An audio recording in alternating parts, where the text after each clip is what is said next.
The library in the woods, in the heart of Vermont, where the woods stretched for miles and the air smelled of pine and adventure, there was a legend about a hidden library. People in the town of Cedar Hollow spoke in hushed tones about it, a place where unfinished stories rested, waiting for someone to bring them to life.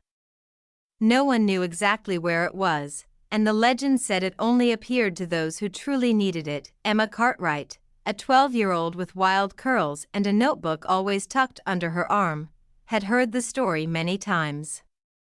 She loved writing. Her world was filled with characters and lands of her own creation, but lately, her creativity had dried up. No matter how hard she tried.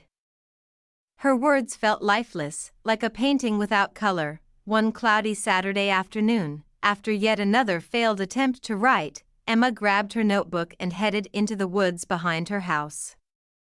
The forest was her favorite place, with its towering trees and the whispers of the wind through the leaves. It was the only place she felt calm when her thoughts were jumbled. As she walked, she noticed something unusual. The trail she usually took seemed different, as though the trees had shifted. A faint path veered to the left where none had been before. Curiosity pricked at her like a gentle nudge. She hesitated for only a moment before following it. The path wound deeper into the forest. The light growing softer and golden. The air felt different, almost alive. Then she saw it, a small, stone building, nestled among the trees, covered in ivy. Above the wooden door, golden letters shimmered in the light, the Library of Forgotten Stories. Emma's heart thudded in her chest. She pushed open the heavy door, which creaked like an old secret being revealed. Inside, the air was warm and smelled of parchment and ink. Shelves lined the walls, packed with books that seemed to glow faintly. In the middle of the room sat an elderly woman, her silver hair tied in a neat bun. She looked up and smiled. "Welcome, Emma," the woman said. Her voice was soft yet strong, like a familiar melody. Emma blinked. "You know my name?" The woman nodded. "This is a special place. It appears to those who are searching for something, though they may not know what it is. You're here because your stories need you." "My stories?" Emma asked, her voice barely a whisper. The woman gestured to the shelves. "These books hold unfinished stories, ideas started but never completed.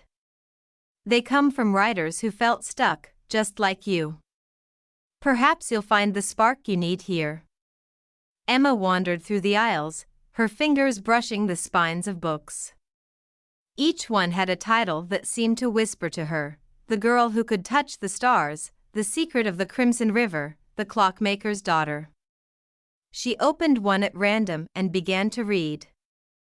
The story was enchanting, full of adventure and mystery, but it stopped suddenly, mid-sentence. She flipped through more books, each filled with incredible ideas waiting to be finished. As she read, inspiration began to flicker inside her like a flame. Ideas started to form in her mind, pieces of the stories weaving together with her own imagination. Hours passed in what felt like minutes. The library seemed to hum with energy, as if it was alive and cheering her on. Emma finally returned to the elderly woman, clutching a blank book the librarian had given her. "This is for your story," the woman said, her eyes twinkling. "Remember, every writer feels stuck sometimes, but the magic lies in continuing." Emma thanked her and stepped outside. The golden light had faded, replaced by the cool blue of early evening. She turned back to look at the library, but it was gone. The clearing where it had stood was now just a patch of trees. Emma hurried home, her heart racing with excitement. She opened her notebook and began to write, the words flowing effortlessly for the first time in weeks. By the time she finished, the moon was high in the sky, and her first complete story was ready. Years later, Emma became a celebrated author, her books beloved by readers across the country.